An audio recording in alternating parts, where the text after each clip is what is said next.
Mummy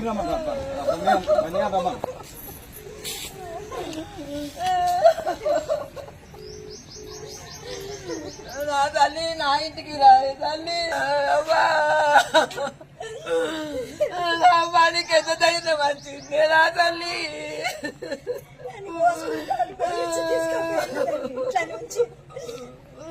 అయ్యా నమస్కారము, అయ్యా నమస్కారము. నా బిడ్డను ట్రాప్ చేసి దొంగలు ట్రాప్ చేసి తీసుకొని పోయి అయ్యా. నా బిడ్డను మంచి కాలేజీలో చదివించుకుంటున్నా అయ్యా. మల్లారెడ్డి కాలేజీలో ఉమెన్స్ కాలేజీలో బీటెక్ ఫస్ట్ ఇయర్ చదువుతుంది అయ్యా. ఆమెను ట్రాప్ చేసి అమ్మాయిని ట్రాప్ చేసి ఎత్తుకొని పోయారు అయ్యా. జరా ఎందుకు అంటే నా బిడ్డ చదువు కోసం ముఖ్యమైనది అయ్యా. ఇట్లా మోసం చేసుకుంటే సమాజంలో ఆడపిల్లలను అనాలా అద్దా చెప్పు. మేము జాగ్రత్తగా పిల్లలు మంచిగా చదువుకోవాలి, మంచి ప్రయోజకులు కావాలి, వాళ్ళ భవిష్యత్తును కాపాడుకోవాలి, వాళ్ళ భవిష్యత్తు కోసం ఆలోచన చేయాలని మేము